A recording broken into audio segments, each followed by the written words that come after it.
विज्ञानमय कोश की साधना भाग 2। आत्म साक्षात्कार की 4 साधनाएं। पहली है सोहम साधना, दूसरी आत्मानुभूति, तीसरी स्वर संयम और चौथी ग्रंथि भेद। ये चारों ही विज्ञानमय कोश को प्रबुद्ध करने वाली साधनाएं हैं। इनमें से पहली जो साधना है सोहम साधना, जिसको अजपा जाप भी कहते हैं, उसी का हम यहाँ पर विश्लेषण करेंगे और उसके बाद क्रम से दूसरी साधनाओं को बताएंगे। आत्मा के सूक्ष्म अंतराल में अपने आप के संबंध में पूर्ण ज्ञान मौजूद है।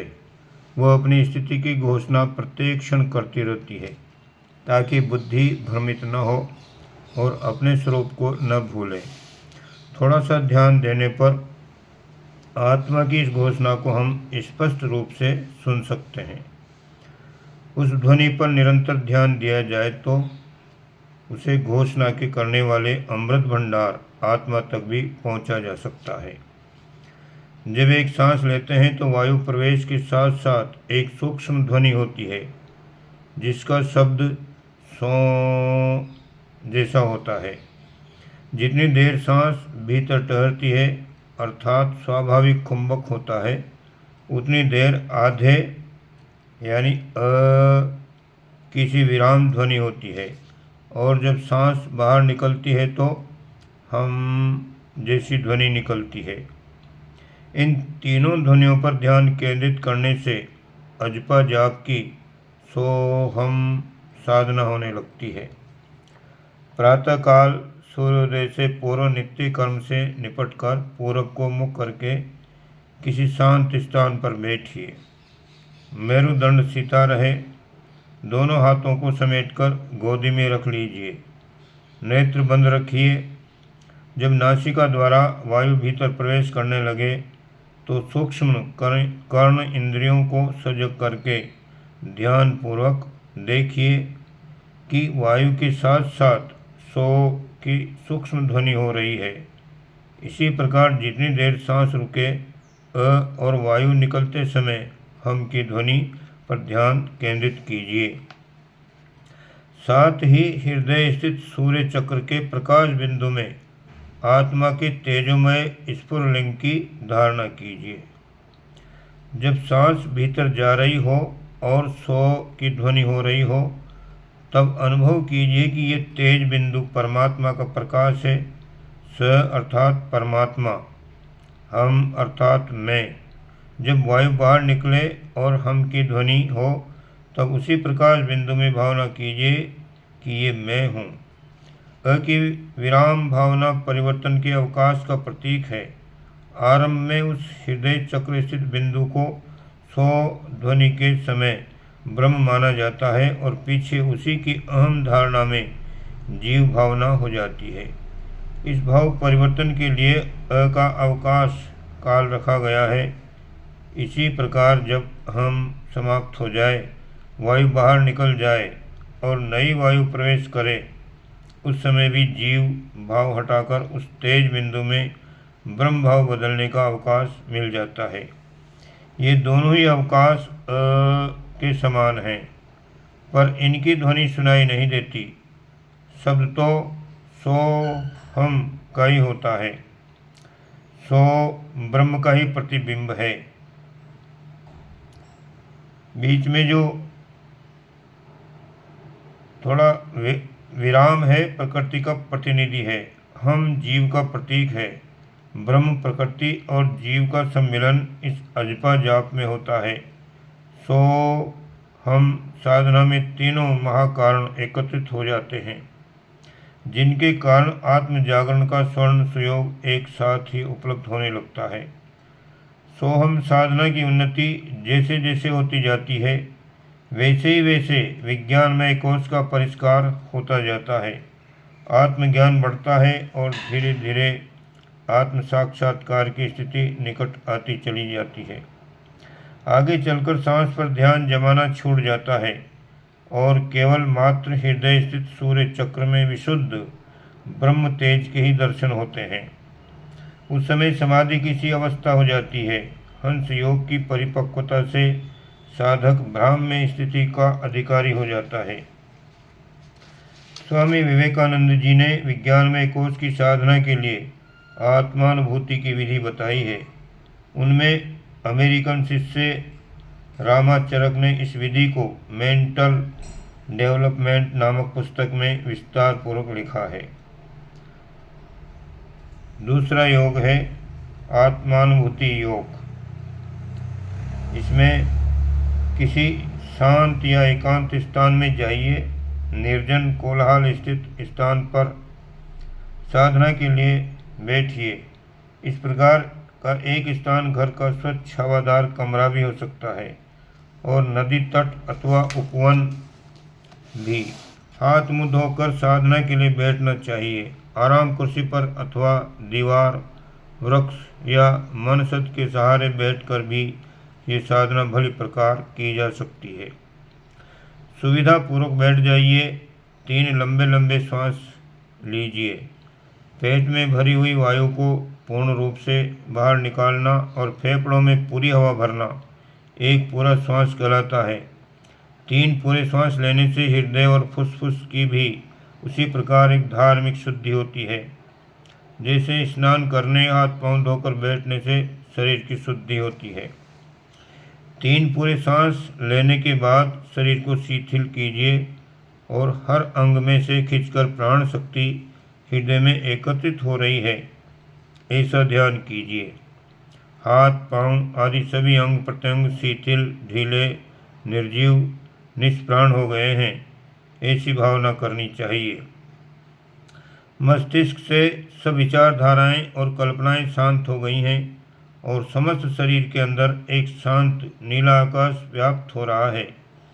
ऐसी शांत शिथिल अवस्था को प्राप्त करने के लिए कुछ दिन लगातार प्रयत्न करना पड़ता है।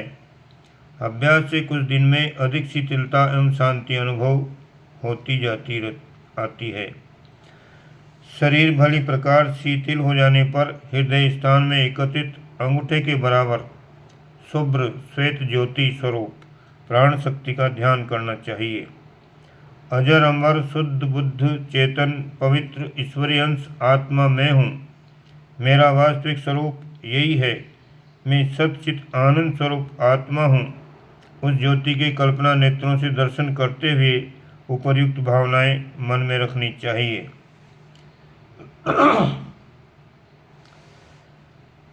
दूसरा तरीका है शिथिलासन के साथ आत्मदर्शन करने की साधना।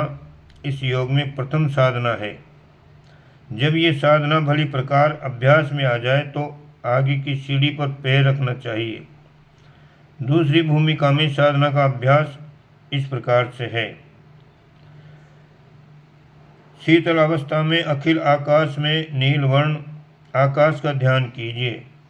उस आकाश में बहुत ऊपर सूर्य के समान ज्योति स्वरूप आत्मा को अवस्थित देखिए। मैं ही ये प्रकाशवान आत्मा हूँ, ऐसा निश्चित संकल्प कीजिए। अपने शरीर को नीचे भूमि पर निस्पंद अवस्था में पड़ा हुआ देखिए। उसके अंग प्रत्यंगों का निरीक्षण एवं परीक्षण कीजिए। ये हर एक कल्प ऊर्जा मेरा औजार है, मेरा वस्त्र है। ये यंत्र मेरी इच्छानुसार क्रिया करने के लिए प्राप्त हुआ है। इस बात को बार बार मन में दोहराइए। इस निस्पंद शरीर में खोपड़ी का ढक्कन उठाकर ध्यान अवस्था से मन और बुद्धि को 2 सेवक शक्तियों के रूप में देखिए। वे दोनों हाथ बांधे आपकी इच्छानुसार कार्य करने के लिए नतमस्तक खड़े हैं। इस शरीर और मन बुद्धि को देखकर प्रसन्न होइए कि इच्छानुसार कार्य करने के लिए ये मुझे प्राप्त हुए हैं। मैं उनका उपयोग सच्चे आत्मस्वार्थ के लिए ही करूँगा। ये भावनाएं बराबर उस ध्यान अवस्था में आपके मन में गूंजती रहनी चाहिए। अगला है, जब दूसरी भूमिका का ध्यान भली प्रकार होने लगे तो तीसरी भूमिका ध्यान कीजिए। अपने को सूर्य की स्थिति में ऊपर आकाश में अवस्थित देखिए। मैं समस्त भूमंडल पर अपनी प्रकाश किरणें फेंक रहा हूँ। संसार मेरा कर्म क्षेत्र और लीला भूमि है।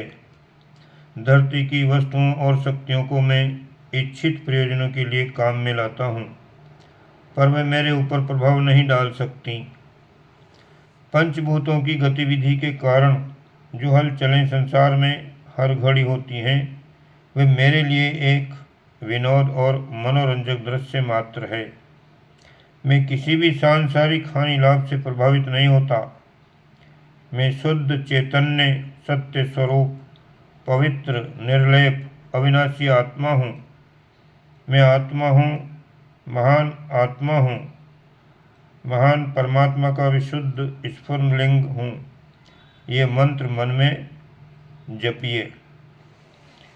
तीसरी भूमिका का ध्यान जब अभ्यास के कारण पूर्ण रूप से पुष्ट हो जाए और हर घड़ी वो भावना रोम रोम में प्रतिभाषित होने लगे, तो समझना चाहिए कि साधना की सिद्ध अवस्था प्राप्त हो गई। ये जागृत समाधि या जीवन मुक्त अवस्था कहलाती है। अगली साधना है आत्मचिंतन की साधना। रात को सब कार्यों से निवृत्त होकर जब सोने का समय हो तो सीधे चित्त लेट जाइए। पैर सीधे फैला दीजिए, हाथों को मोड़कर पेट पर रख लीजिए, सिर सीधा रहे। पास में दीपक जल रहा हो तो बुझा दीजिए या मंद कर दीजिए। नेत्रों को अध खुला रखिए। अनुभव कीजिए कि आपका आज का एक दिन एक जीवन था। अब जबकि एक दिन समाप्त हो रहा है तो एक जीवन की इतिश्री हो रही है। निद्रा एक मृत्यु है। अब इस घड़ी में एक दैनिक जीवन को समाप्त करके मृत्यु की गोद में जा रहा हूँ। आज के जीवन की आध्यात्मिक दृष्टि से समालोचना कीजिए। प्रातःकाल से लेकर सोते समय तक कार्यों पर दृष्टिपात कीजिए। मुझे आत्मा के लिए वह कार्य उचित था या अनुचित? ये उचित था तो जितनी सावधानी एवं शक्ति के साथ उसे करना चाहिए था, उसके अनुसार किया या नहीं? बहुमूल्य समय का कितना भाग उचित रीति से, कितना अनुचित रीति से, कितना बेकार रीति से व्यतीत किया? वह दैनिक जीवन सफल रहा या असफल? आत्मिक पूंजी में लाभ हुआ या घाटा? सद्वृत्तियाँ प्रधान रहीं या असद्वृत्तियाँ? इस प्रकार के प्रश्नों के साथ दिन भर के कार्यों का भी निरीक्षण कीजिए। जितना अनुचित हुआ हो उसके लिए आत्मदेव के सम्मुख पश्चाताप करें। जो उचित हुआ हो उसके लिए परमात्मा को धन्यवाद दीजिए और प्रार्थना कीजिए कि आगामी जीवन में, कल के जीवन में उस दिशा में विशेष रूप से अग्रसर होऊंगा। इसके पश्चात शुभ्रवर्ण आत्मज्योति का ध्यान करते हुए निद्रा देवी की गोद में सुखपूर्वक चले जाइए। ओम शांति।